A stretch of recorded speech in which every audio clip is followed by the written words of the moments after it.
J'étais chez la famille, donc à 100 kilomètres de Constantine, et puis je suis arrivé pour prendre l'avion. Et puis la fille qui donnait la carte d'embarquement, il y avait un gars qui était debout devant elle, et puis il me regardait. J'ai compris quelque chose, hein. Et j'ai donné mon bagage, il m'a donné la carte d'embarquement, et le gars m'a dit, tu es Lazare Zouaimia? Oui. Tu viens avec nous? Puis je suis monté à un bureau.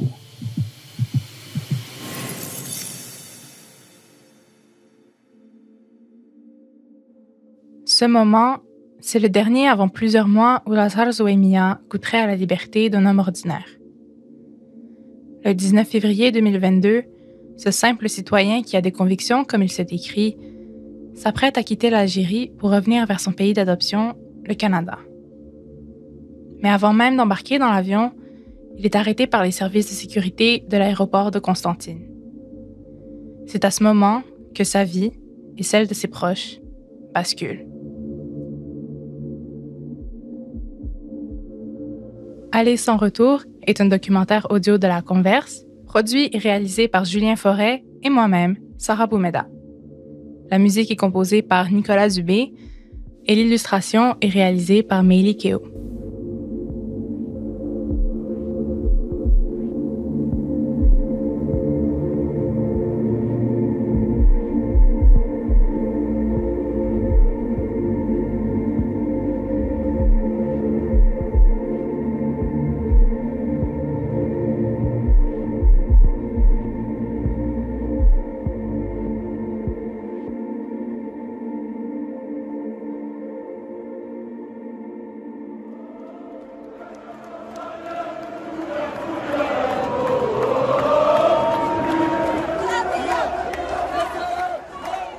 En février 2019, les autorités algériennes annoncent qu'Abdelaziz Bouteflika, alors président depuis 1999, briguerait un 5e mandat à la tête du pays. En quelques jours, des citoyens prennent la rue pour contester la nouvelle. Ces manifestations trouvent écho aux 4 coins de l'Algérie. Dès lors, à chaque vendredi, le rendez-vous est renouvelé. La population algérienne sort et affirme son espoir de démocratie. Ce mouvement d'une envergure inouïe a pris de l'ampleur et a rejoint la diaspora, comme ici, au Canada. C'est comme un peuple qui était en coma et puis s'est réveillé. On était tous dans le coma, en fait, pas seulement le peuple. Tout le monde était dans le coma et s'est réveillé pour dire non. Il y avait des millions de gens. Ici, il y avait quand même des milliers à Montréal, certes en Europe, la même chose. À Montréal, parce qu'il y avait quand même une nouvelle diaspora ici à Montréal. Il y avait quand même des milliers qui se sont, et puis des débats, et puis ça a activé les gens. Donc c'est surtout ici la même chose. Les gens étaient en phase avec ce qui se passe au pays. Les gens avaient beaucoup d'espoir que ça va changer. Puis Lazare prend part au mouvement. Membre de longue date d'Amnesty International, il participe à des forums en ligne et diverses activités pour la démocratie dans notre pays d'origine.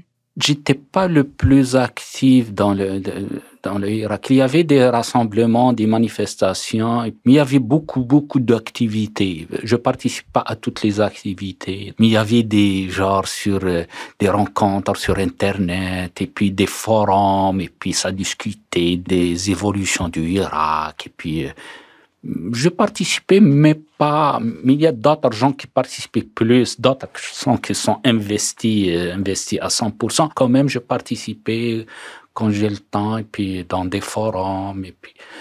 Il était loin de se douter, à ce moment, que son implication dans le mouvement pour la démocratie allait changer le cours de sa vie lors de son prochain voyage en Algérie.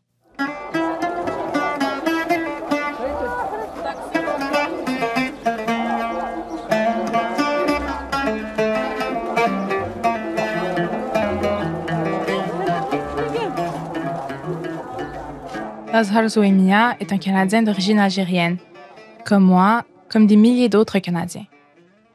Il habite ici avec sa famille depuis plusieurs années, mais garde toujours un lien fort avec l'Algérie, le pays qui l'a vu naître et où habite encore une partie de sa famille.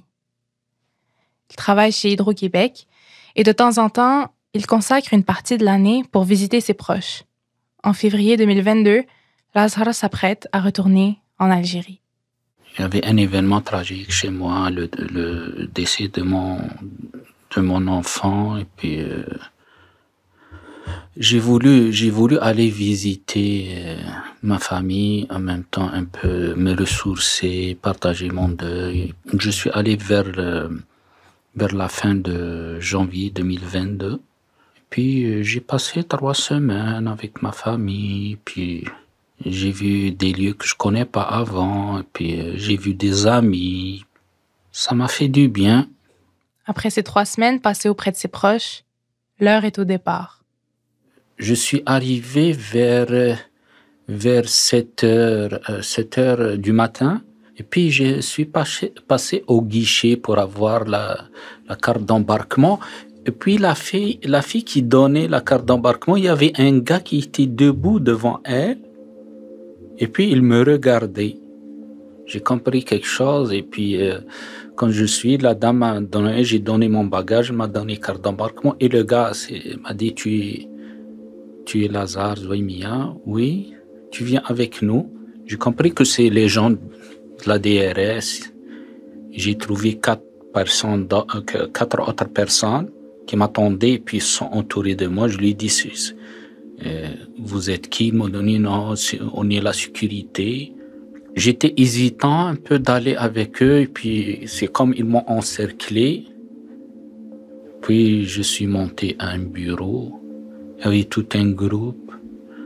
Et puis un gars au bureau, et puis ils m'ont entouré, et puis commencent à me rassurer, et puis m'ont ramené de l'eau, et puis vous êtes chez toi, c'est juste pour des questions. Et puis j'étais stressé quand même, mais j'espérais que ça va finir. Je vais prendre l'avion vers Alger. Puis il y avait un deuxième avion comme ça. Il me dit, tu vas pas rater ton avion. Et puis un certain temps, ça a passé. Je sais que ça a passé le temps de l'avion. Donc j'ai raté l'avion. J'ai compris que je peux pas y aller. Et puis, il m'a confisqué mon cellulaire, ma tablette. Et puis, commencé à fouiner, poser des questions. C'est qui celui-là? C'est qui... Jusqu'à à peu près midi, à peu près. Et puis, il a jugé de me ramener, le gars, avec lui.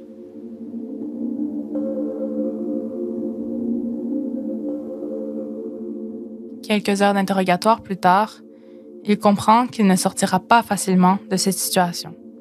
Ma conjointe m'a appelé, puis elle était inquiète, parce qu'en principe, j'aurais dû être à Alger. Puis elle m'a appelé, je lui ai répondu, elle m'a dit, je suis inquiète maintenant. Je lui ai dit, maintenant tu es inquiète pour de bon, je suis chez les services de sécurité.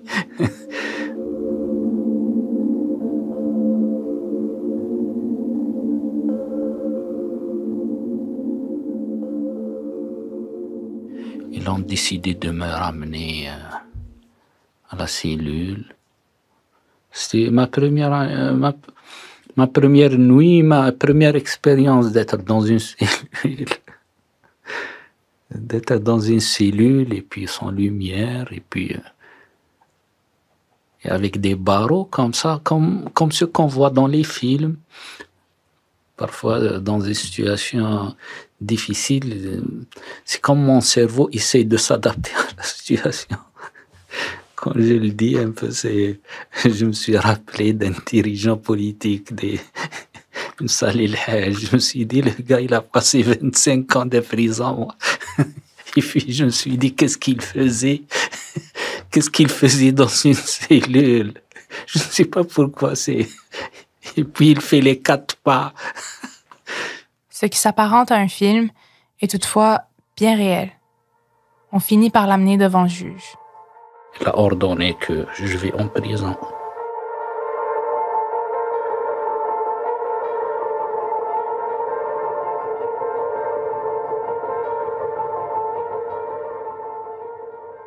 Après les 10 jours, on m'a ramené dans une aile qu'on appelle aile spéciale.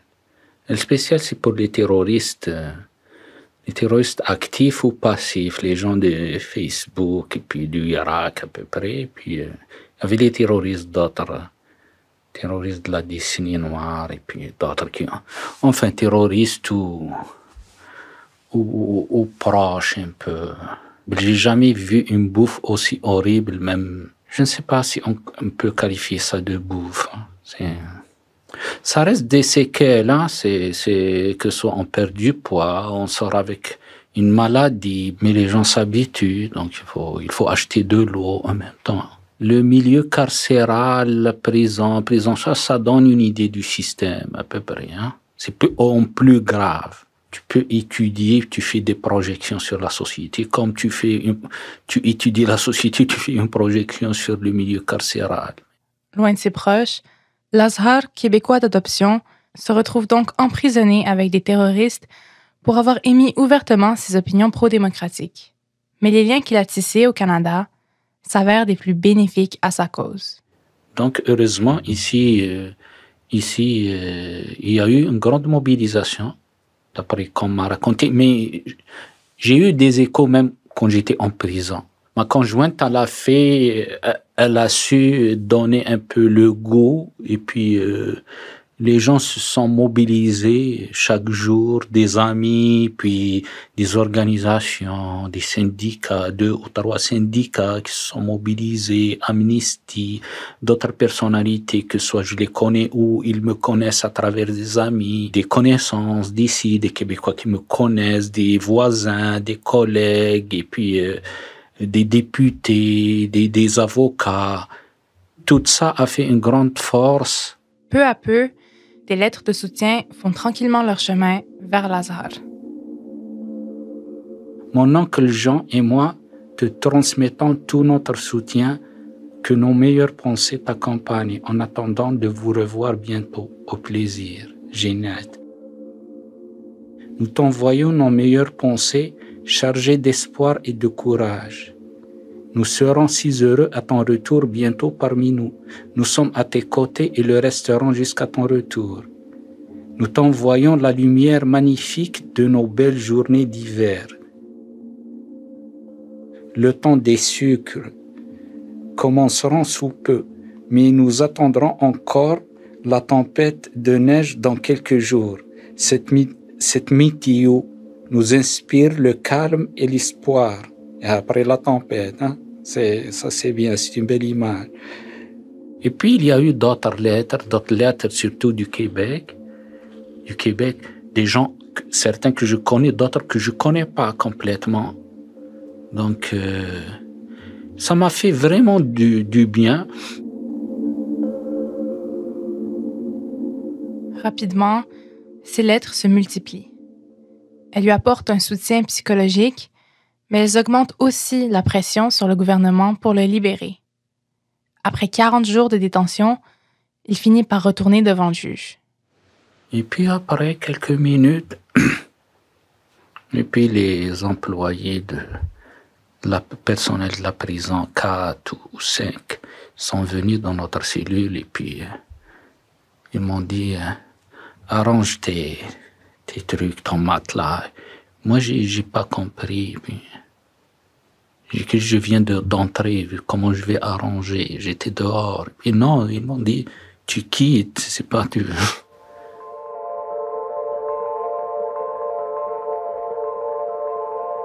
Même s'il est en liberté provisoire, ce n'est pas la fin des malheurs de l'Azhar.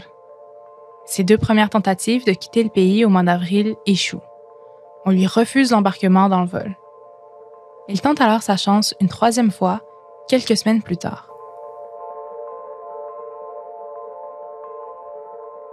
Après un certain temps, même le temps de l'avion, le décollage, je ne sais pas, ça s'est retardé. Et puis on m'a donné mon passeport. Tu peux partir maintenant, mais essaye, je ne sais pas, une leçon de morale. Et puis tu essayes de ne pas écouter tellement tu es désespéré. Et puis tu dis, pourquoi je vais me chicaner encore une fois avec eux? Puis tu quittes ici tout, tu prends tes bagages et puis tu quittes. Donc, je courais pratiquement parce que l'avion, j'étais le dernier. J'ai perdu ma ceinture, donc je tenais mon pantalon d'un côté et mon sac de l'autre, et puis mon passeport, l'essentiel, mon passeport. Et puis je suis monté, et puis j'ai pris quand même, j'ai pris une photo, je l'ai envoyée à ma conjointe, comme quoi je suis dans l'avion. Donc,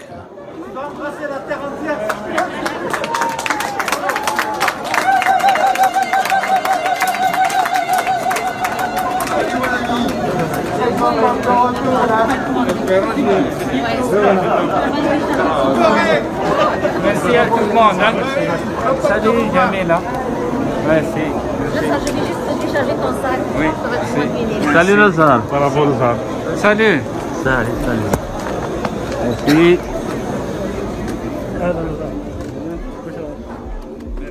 Et comme ça, Lazare est de nouveau un homme libre.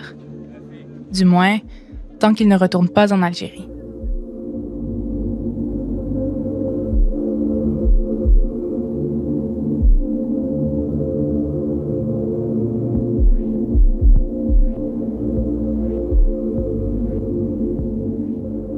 Ma seule lecture à moi et certains de mes amis, c'est une sentence politique et c'est tout. C'est tu te crois et puis on t'a relâché, puis comme ça, et puis 5 ans. Comme je l'ai dit, c'est pas ma personne, c'est juste pour donner une leçon aux autres. Parce qu'ils veulent pas que les gens parlent et les gens ne se soient pas solidaires. C'est quoi 5 ans? C'est juste comme ça, 5 ans. C'est quoi 5 ans? En octobre 2022, la nouvelle tombe. Lazare Zouaimia est condamné par contumace, près de 6 mois après son retour au Canada, à 5 ans de prison par la justice à Alger. Cette sentence signifie qu'il risque l'emprisonnement s'il remet les pieds dans son pays d'origine. Mais pourquoi un citoyen canadien fait-il face à une telle sentence à des milliers de kilomètres du pays? Pour comprendre cette décision des autorités algériennes, il faut d'abord plonger dans l'histoire de l'Algérie et celle de sa répression. Une journée qui commence dans l'euphorie collective. 132 ans jour pour jour après la prise d'Alger par les soldats français, le pays retrouve sa souveraineté. Hommes, femmes et enfants défilent dans leurs habits de fête, avec des drapeaux du FLN, le Front de Libération Nationale. Le 5 juillet 1962 met fin à la domination française, mais aussi à plus de 7 ans de guerre. 4 jours plus tôt, les électeurs d'Algérie votaient oui à l'autodétermination. Pratiquement tout de suite après les processus d'indépendance, une fois acquise l'indépendance, après 2 ans, 3 ans, on commence déjà à voir l'autoritarisme politique qui s'installe, les capacités répressives de l'État qui s'améliorent. Francesco Cavatorta est professeur de sciences politiques à l'Université Laval. Il est un expert qui a longtemps étudié le monde arabe, mais en particulier le Maghreb. Effectivement, l'idée générale, comme partout dans le monde arabe après l'indépendance, il y a un sentiment national très vif. Généralement, il y a un leadership assez charismatique. Il y a un parti et une armée qui donnent la direction au pays, qui gouvernent de manière assez paternaliste et autoritaire. Et l'Algérie tombe parfaitement dans cette type idéal de régime parti unique autoritaire avec beaucoup de ressources qui lui viendront du pétrole et donc qui est capable effectivement de gérer la manne pétrolière pour se maintenir au pouvoir. Le Front de Libération Nationale, qui a donné à l'Algérie son indépendance en 1962, prendra donc ce rôle de parti unique à la tête du pays pour les 30 années qui suivent. À cette époque, la crainte de la répression était loin des esprits des Algériens. Après tout, il y avait tout un pays libéré, le leur, à construire. C'est la grande euphorie parce que les Français sont partis, la colonisation est terminée et c'est une période aussi d'enthousiasme. On construit un nouvel État, on a un énorme espoir et effectivement les choses au niveau social pour la majorité des gens commence à s'améliorer. On en verra les résultats dans l'âge d'or des Boumediens d'une certaine manière, les investissements massifs, les cliniques, les hôpitaux, les universités, une politique étrangère assez agressive qui met l'Algérie vraiment au centre, pas seulement du monde arabe, mais au centre de la politique mondiale. On n'est ni avec l'Union soviétique, ni avec les États-Unis. Les révolutionnaires algériens sont copiés par plusieurs autres, parmi eux les Palestiniens, par exemple, qui prend un exemple, la lutte algérienne contre Israël. Après, il y a la grosse crise économique de la moitié des années 80, qui donne un coup mortel, si on veut, au fameux socialisme d'État. On se rend compte, en effet, que les vieux systèmes économiques ne fonctionnent plus. Il y a une tentative pas très bien réussie des transitions démocratiques qui débutent, qui donnent lieu à la guerre civile. C'est la décennie noire. Les noms devraient tout nous dire. Et depuis, je crois que c'est un jeu de maintien d'un certain équilibre entre un régime qui est autoritaire et assez corrompu et une population qui espère dans le changement, voudrait le changement de manière générale, mais qui est, je pense, aussi traumatisée par l'expérience précédente de la décennie noire. La décennie noire, c'est un nom qui est donné à la guerre civile qui éclate en Algérie en 1992. Après la victoire anticipée du Front islamique du salut, le FIS, aux premières élections démocratiques du pays, le gouvernement panique. En janvier 1992, l'armée prend le contrôle du pays et annule les élections. Elle met en place comme nouveau président Mohamed Boudiaf, ancien combattant pour l'indépendance, alors exilé depuis des années. Mais au fil des mois, les tensions continuent de monter entre l'armée et le FIS. Le 29 juin 1992, le président Boudiaf donne un discours télévisé à Annaba. Et puis...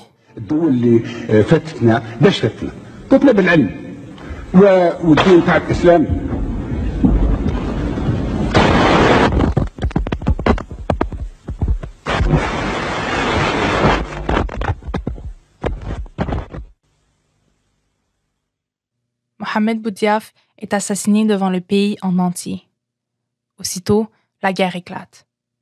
L'Algérie sombre dans 10 ans de terreur, marqués par des affrontements sanglants entre les militaires et les forces armées islamistes.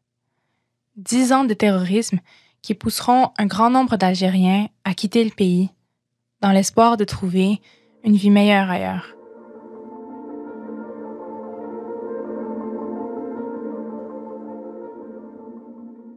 On saute de 20 ans en avant, lorsque le Hirak éclate en 2019. Nombre d'Algériens voient les manifestations comme une occasion d'enfin établir une démocratie qui respecte la volonté de la population. L'idée est effectivement que le régime a besoin d'être réformé entièrement et la population se rend compte que peut-être 2019, c'est le moment où on peut demander cela. Et ça devient un peu le moment où la société algérienne redécouvre la rue, redécouvre les manifestations, redécouvre la possibilité de manifester, de demander quelque chose de différent pour elle et surtout pour cette jeunesse immense qui habite dans le pays et qu'on sait depuis pas mal de temps, et tous les sondages le montrent, que les jeunes Algériens n'ont qu'une envie, c'est-à-dire de se casser de l'Algérie. Donc, c'est un grand moment, je pense, l'Irak. Ça fait partie de ce qu'on appelle aujourd'hui les printemps arabes 2.0, non? Mais à l'aube de l'année 2020, une menace plane sur la population, la COVID-19. Rapidement, les mesures sanitaires deviennent un moyen pour le régime algérien d'étouffer les manifestations et par la même occasion, les militants du Hirak. Petit à petit, une nouvelle ère de répression s'installe. Et le régime donc a été beaucoup plus, si on veut, a visé beaucoup plus directement certaines personnes, certains personnages, certains journalistes, certains activistes, plutôt que de se laisser aller par la violence massive. Le régime algérien est devenu très bon, par exemple, à faire ses enquêtes policières, à mener ses enquêtes sur Internet, à harceler les gens en ligne, à les faire chanter en ligne aussi. Donc, c'est c'est une violence, oui, c'est une répression, oui, mais qui est très visée, qui est très spécifique et qui, à la fin de compte, ne touche pas la population en général. Je veux dire, on n'a pas tiré sur les manifestants, non, en faisant 400, 500, 600, 800 morts. Ça s'est pas passé avec le Irak de 2019. Parce que le régime est devenu aussi plus capable à faire de la répression visée. La répression du régime algérien ne se limite pas aux frontières de son territoire. Au sein de la diaspora, l'anxiété se fait sentir. Ça, l'Azhar l'a très vite compris. Le régime a fait de lui un exemple pour ses compatriotes au Canada. L'essentiel, ils te causent un préjudice. Hein? C'est ça ce qu'ils font. Ils te causent un préjudice et puis de l'intimidation et puis pour que tu te la boucles et pour que tu portes un message en même temps. Tu as le message dans ta tête, tu vas le raconter après. Ah, ils m'ont fait comme ça, Et puis, tu diffuses après, tu diffuses de la peur à peu près. Les procès qui ont été faits aux ressortissants algériens, une fois qu'ils rentrent, je crois que ça indique assez clairement quelle est la volonté du régime, c'est-à-dire vous êtes expatriés, vous êtes plus là, ne mettez plus la bouche dans ce que ne vous concerne plus d'une certaine manière. Donc vous allez faire votre campagne pour démocratie au Canada, oui, ok, mais pas ici, tu vois. Et encore une fois, je pense que c'est un réflexe que beaucoup de pays autoritaires ont, mais que l'Algérie en particulier a, vu comment elle est protectrice de sa souveraineté. Il y a cette espèce de réflexe, ok, t'es parti, fini, ok, khalas, c'est fini, c'est bon. Tu mets pas le nez dans ce qui te concerne plus d'une certaine manière. Si tu veux le faire, t'as un prix à payer. Donc il n'y a pas une répression probablement directe du régime sur les ressortissants algériens qui militent pour un changement politique, mais c'est sûr qu'il y a des services qui gardent un œil sur qui fait quoi.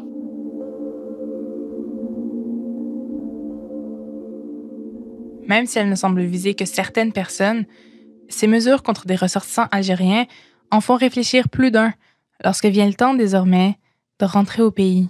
C'est un peu l'idée justement de montrer que voilà ce qu'on peut vous faire. Et donc on choisit une personne, on la punit et elle va servir d'exemple à tous ceux qui sont autour. Et c'est assez efficace. Et il faut dire la vérité. Malheureusement, c'est assez efficace. La conséquence, c'est de faire réfléchir 2 ou 3 fois plus qu'une les gens qui voudraient mener des campagnes politiques non poussées pour un changement dans le pays, de l'extérieur. Parce que comme on le voit, être à l'extérieur ne te protège pas forcément la famille qui est restée derrière. Et si non, pour une raison ou pour l'autre, tu veux revenir à ton pays, on peut aussi te punir directement en te faisant peur. Après on peut revenir et dire moi j'ai pas peur, je vais continuer. Ça c'est légitime. Mais pour une personne qui revient et qui continue le combat pro-démocratique, peut-être il y en a plein qui, ayant vu son exemple, décident de la fermer parce que ils ont envie de rentrer au pays, voir la famille, voir les parents âgés, voir, je ne sais pas, la sœur qui se marie ou le frère qui se marie, j'en sais rien. L'idée est justement de laisser les gens dans l'incertitude. Donc, tu peux râler contre les régimes 1 fois, 2 fois, 3 fois, 5 fois, il se passe rien. Et puis, tu dis la même chose une 6e fois et bam, ça tombe dessus, tu vois. Donc, cette incertitude fait en sorte que les gens réfléchissent beaucoup plus sur leur niveau d'engagement et à ce qu'ils veulent dire ou pas dire. Ce qui a impacté ici les gens, et puis les gens commencent à changer de leur profil de Facebook, et puis d'autres qui coupent tes relations avec toi. Tu es devenu comme un lépreux pratiquement. Donc, d'autres non, d'autres qui continuent, puis ils payent la facture parce que certains amis ont leur famille, des événements heureux ou malheureux, ils peuvent pas y aller. Donc c'est ça C'est ça ce que le pouvoir veut. L'Azhar a reçu sa peine, donc, en octobre 2022, des mois après son retour au Québec. 5 ans de prison qui l'empêchent de retourner dans son pays de naissance. À ses yeux, cette peine est symbolique, à l'image du régime qui l'a rendu. Ça ne peut pas continuer la répression.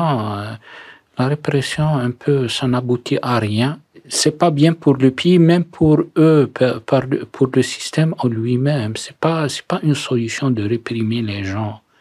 Les gens, beaucoup de gens sont sortis, continuent à parler, même en Algérie. Puis les gens, il y a un côté de certains qui renouent un peu avec la culture de résistance, un peu de. Il y a cet héritage-là. Les gens n'aiment pas la hogra, comme on dit, le hogra. Et puis ils n'aiment pas. Ça les touche, ils disent je parle maintenant, et puis qu'ils me ramènent encore. D'autres que je connais, et puis ils parlent encore, ils ont passé la prison, ils parlent encore, et puis parce que c'est son droit, et puis il fait rien de mauvais, et puis moi, il me donne 5 ans, je ne sais pas. Certes, je suis fâché, mais je dois l'avoir dans le contexte général. Je vois dans le contexte général, c'est un contexte de répression. Donc, ce n'est pas une affaire individuelle à moi. Mais ça ne veut pas dire que parce que c'est dans un contexte, je vais me baisser les bras. Je vais faire ce que je peux. Même raconter l'histoire, c'est raconter mon histoire. Raconter mon histoire, c'est raconter l'histoire des autres. Et puis, le combat continue. L'affaire de l'Azhar est symptomatique du climat politique actuel en Algérie. Mais elle a aussi donné naissance à une vague de soutien sans précédent au Québec. On assiste à une rencontre intimiste entre l'Azhar et son ancien voisin, qui a écrit l'une des multiples lettres qui ont mené à sa libération.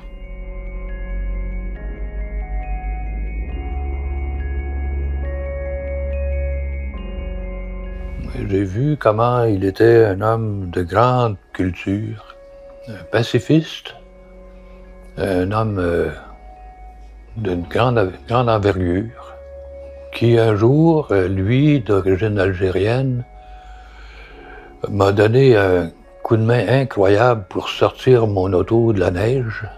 Il aurait pu s'arrêter, d'ailleurs je lui disais arrêtez, laissez faire, je vais faire venir un camion et tout ça. Il continuait. Et c'est lui vraiment qui a détruit, lui l'Algérien, qui a détruit ma voiture d'un banc de neige.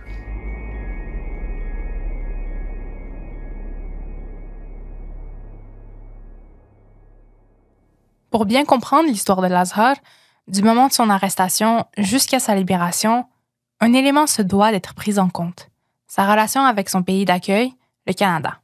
À ses yeux, une lettre de soutien écrite par son ancien voisin, Jules Béliveau, a été déterminante dans le soutien qui lui a été accordé au Québec et en Algérie et qui a contribué à sa libération. 1 an et demi après l'emprisonnement, nous avons réuni les deux hommes pour avoir leur réflexion sur les événements. Je suis journaliste retraité depuis une quinzaine d'années. J'ai travaillé à la presse pendant 40 ans. J'étais à l'extérieur de ma maison, devant la maison. L'Azhar m'a salué et il s'est présenté. On s'est revus quelques fois de la même façon, dans la rue. Et toujours, L'Azhar s'arrêtait. Au fil de ces rencontres, une complicité se développe entre les deux hommes.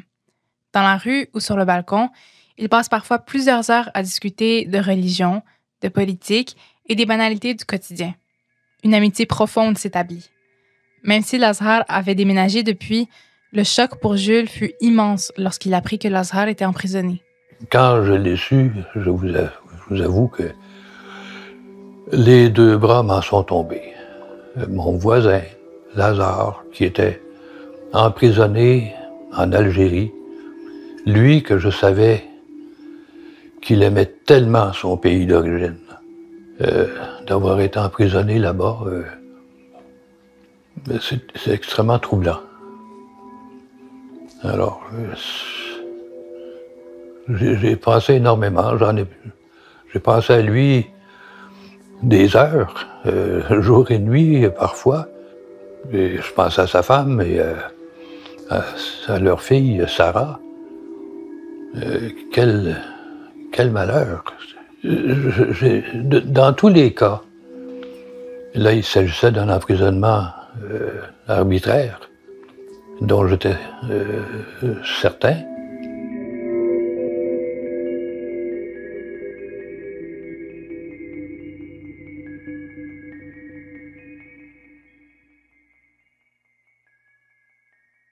Pour signaler son soutien à son ami et ancien voisin, Jules écrit une lettre qui est acheminée jusqu'en Algérie par la branche québécoise d'Amnesty International.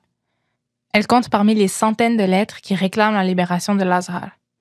J'avais aucune certitude, là, mais essayer d'arriver à quelque chose, contribuer parce que je suis pas tout seul, qu'on fasse quelque chose. Peu importe qui et où on soit, faire tout. Écrire une lettre, ça c'est finalement, c'est pas très difficile, hein. Dire ce qui était pour moi Lazare, c'était pas difficile. Bon, ça peut... C'est l'addition des lettres aussi, parce que ça, c'est à la base de l'Amnesty International.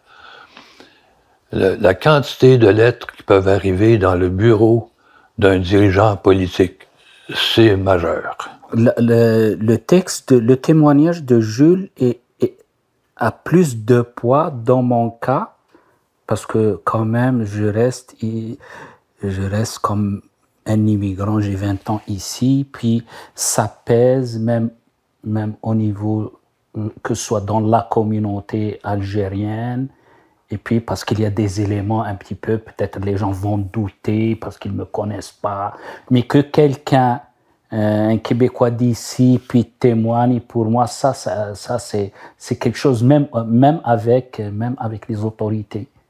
Et là, je voudrais avoir des couleurs précises, en disant, je souhaite en tout cas, comprendre vraiment quelle résonance ça a chez des personnes précises.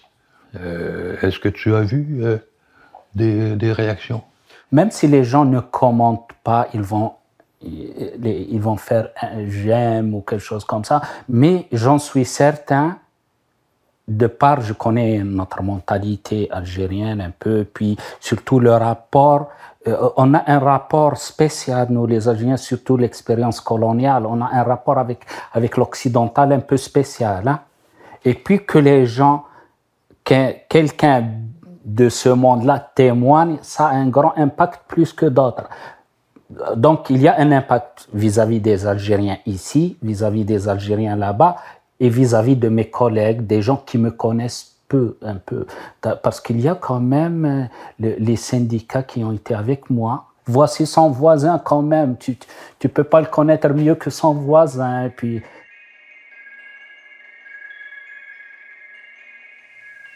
Cela a commencé par une simple salutation dans la rue, devant chez moi.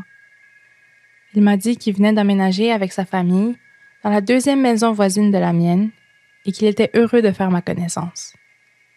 Plusieurs autres rencontres ont suivi. C'était le plus souvent dans la rue, mais parfois aussi derrière chez moi et sur le balcon arrière de sa maison. Quel homme extraordinaire m'est alors apparu. C'était l'Azhar Zouémia. Nos échanges, qui ne m'ont jamais semblé trop longs, m'ont fait voir un homme d'une humanité remarquable, d'une très grande culture, passionné d'histoire, soucieux de justice et du respect des droits humains, démocrate et pacifiste, toujours d'une douceur impressionnante, et dans tout cela, avec un immense attachement à son pays d'origine, l'Algérie. Une lettre, ça ne pèse pas grand-chose. 100 lettres, c'est déjà pas mal. Des milliers de lettres, là, le chef politique, le président d'un pays, le roi, en fait, peu importe, peut-être qu'il va bouger. Tout témoignage, pour moi, tout témoignage, toute action, quelle qu'elle soit, elle a son importance. Son témoignage, quand même, il a beaucoup de poids. C'est pas une goutte, hein? C'est pas une goutte. Ton témoignage, il a un poids dans mon contexte à moi, hein?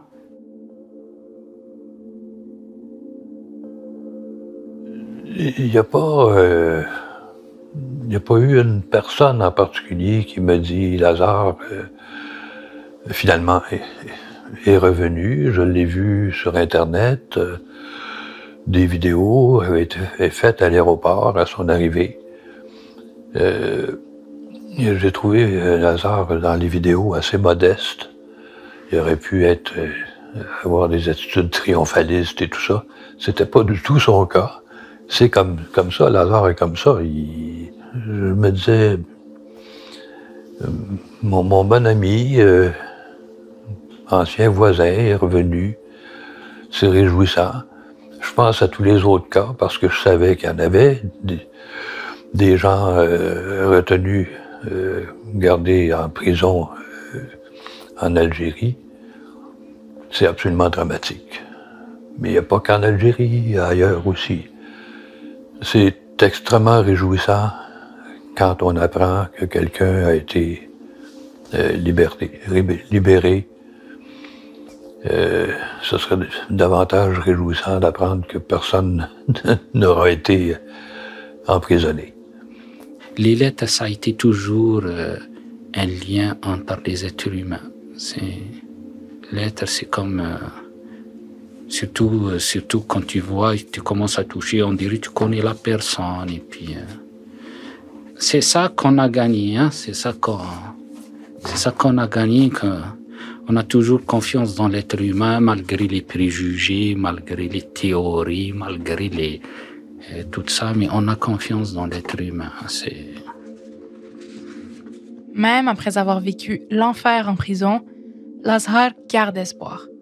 Cette confiance en l'être humain, il en fera une force et une mission à son retour au Québec.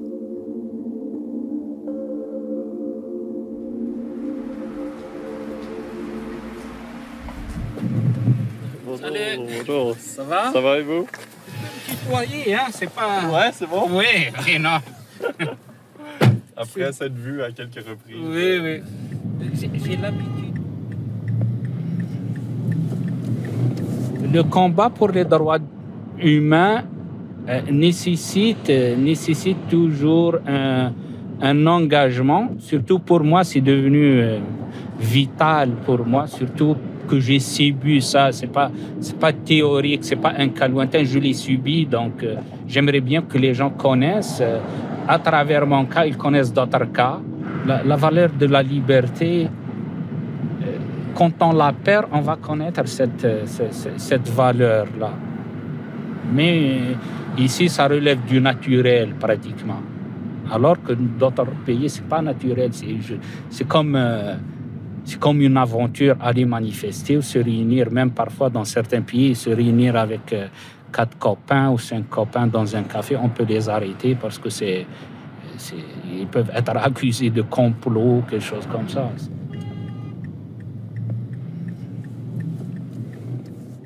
Pour Lazare, le combat ne s'est pas terminé lorsqu'il a mis les pieds au Canada au retour de son emprisonnement. Depuis, il s'affaire à raconter son histoire pour mettre en lumière les enjeux liés aux droits de l'homme. Mon collègue Julien Forêt l'a accompagné lors d'une conférence organisée par Amnesty International. Lazare a pris la parole devant des dizaines de jeunes au collège Lionel Groulx sur la rive nord de Montréal.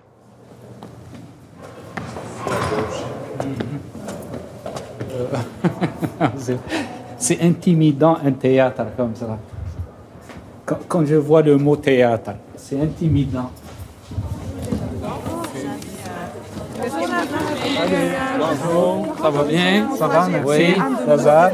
Des comités scolaires, bienvenue à Yatlaat la Fais attention à l'espace. Mais la pétition marche pas.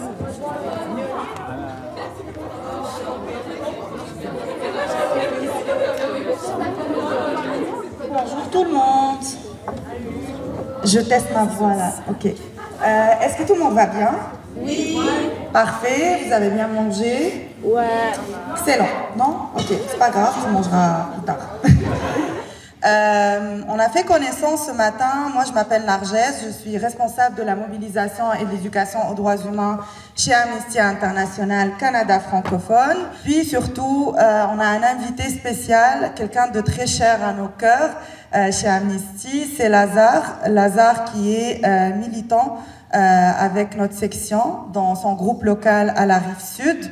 Lazare qui est d'origine algérienne et qui milite pour la démocratie et la liberté d'expression dans son pays d'origine, ce qui lui a valu une peine d'emprisonnement l'année dernière. Et il va vous raconter son histoire tout à l'heure. Merci. Donc c'est ça, j'étais arrêté, puis j'ai passé 40 jours en prison. Mais la seule chose... Si j'avais pas de connexion ici, heureusement ma conjointe a pris la parole publique, puis elle a écrit une lettre à l'opinion publique canadienne et algérienne, et puis elle m'a défendu. Ça fait que ça a entraîné un mouvement de mobilisation. Ils l'ont fait à pas mal de monde, hein, surtout des Algéro-Canadiens, et puis certes, ils n'étaient pas emprisonnés comme moi, mais juste un préjudice pour que tu manifestes plus. Après un certain temps, ils m'ont condamné en mon absence à 5 ans de prison. Donc, là, actuellement, actuellement, ils m'ont condamné à 5 ans de prison. Donc, si tu retournes, si tu décides de retourner en Algérie, tu risques... Mais malheureusement, ils font ça pas seulement avec moi, et puis avec d'autres personnes. Cette conférence, ce n'est pas la première que donne Lazare. Il a raconté son histoire plus d'une fois dans les médias ou encore auprès des jeunes. Depuis son retour, il s'est familiarisé avec les grandes salles, le public et les échanges qui en découlent. Une autre question? Bonjour. Bonjour. Donc, est-ce que vous pensez que les Algériens au Canada devraient continuer de manifester au Canada ou d'exprimer leur opinion politique à travers Facebook, par exemple, dans l'espoir que l'Algérie change et devienne démocratique, ou est-ce que vous pensez que ça serait trop risqué? Je ne sais pas, chacun va faire ses calculs. Je ne donne pas des instructions aux gens. Chacun, son contexte, ses contraintes. Après 2 ans, s'ils font des pressions sur « j'ai une sœur aînée à la place de ma mère », est-ce qu'elle va subir? Si elle va subir, peut-être je vais changer, je vais me cacher. Je ne sais pas. Mais il y a des gens dans cette situation. Heureusement pour moi, j'ai pas de problème. Ma famille n'a pas reçu de pression, mais je sais que d'autres, certainement, qui ont reçu des pressions. Et d'autres, non. D'autres qui ont changé complètement de camp, qui sont allés et puis applaudir le pouvoir. Ça, je crois, c'est de la lâcheté. Tu peux te retirer pour des raisons, mais je ne sais pas. Hein. On essaie toujours de ne pas être lâche, c'est tout. Oui. C'est pas pour être héros, et puis... moi, j'ai des opinions, je vais les dire, et c'est comme ça, et puis advienne que pourra, et puis c'est comme ça. Et puis... je voulais juste vous remercier pour votre témoignage, c'était vraiment inspirant, et j'ai vraiment aimé vous écouter, ça. C'était vraiment intéressant. Merci. On peut applaudir la présence de Lazare. Je vois qu'ils sont sensibles à... Ils ne sont pas indifférents, c'est-à-dire on a toujours les adultes des préjugés sur la génération, et puis c'est une génération de TikTok ou je ne sais pas quoi, mais quand même les gens, s'ils connaissent concrètement des histoires comme ça, et puis ils peuvent agir, je crois, pour changer le monde un peu. On écoute les témoignages de Laurence et Coralie, 2 jeunes qui ont participé à la conférence de Lazare. Écouter ces histoires, signer des pétitions, juste comme on a fait à l'école, organiser quelque chose, ça permet de sensibiliser tout le monde à être comme plus au courant, puis aussi permettre de peut-être faire plus d'actions pour essayer que ça n'arrive pas à d'autres personnes aussi, puis d'aider à libérer ceux qui sont faits emprisonner. L'émotion est difficile à dire parce que, je veux dire, c'est comme si c'est pas la première histoire que j'entends comme ça. Fait que c'est ça, je trouve ça dommage, en fait. C'est comme si on est rendu habitué, puis il faudrait que les histoires comme ça continuent de nous toucher, puis de nous rendre sensibles, d'être déçus du système. Ça me fait du bien. C'est comme Sur un plan psychologique, c'est thérapeutique. Sur un plan de militantisme ou d'engagement, c'est bien de sensibiliser les jeunes sur les problématiques de droits de l'homme. Donc, mais c'est surtout la première chose, c'est thérapeutique, comme on dit. Ça relève du psychologique un petit peu, parce que des gens t'écoutent et puis ils sont sensibles à ce que tu as enduré. Ça c'est bien.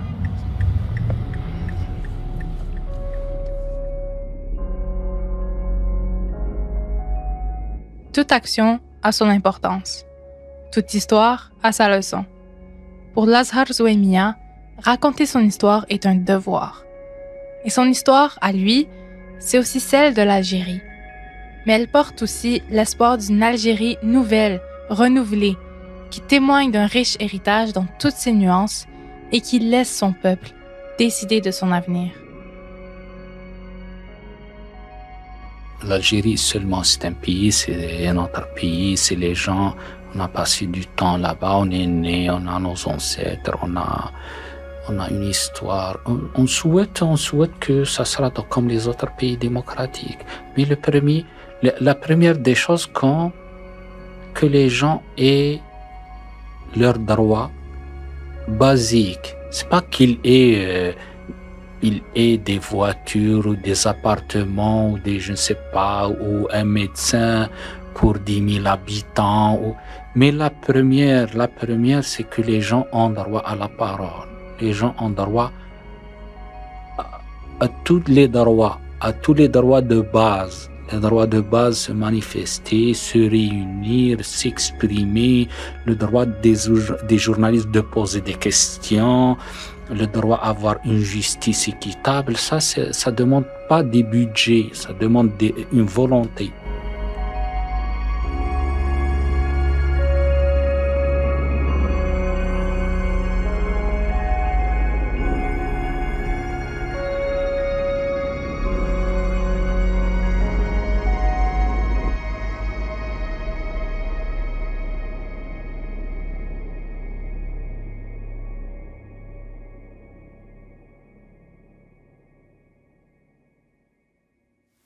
Aller sans retour était un documentaire audio de La Converse, produit et réalisé par Julien Forêt et moi-même, Sarah Boumeda. La musique est composée par Nicolas Dubé. L'illustration est réalisée par Meili Keo. Merci pour votre écoute.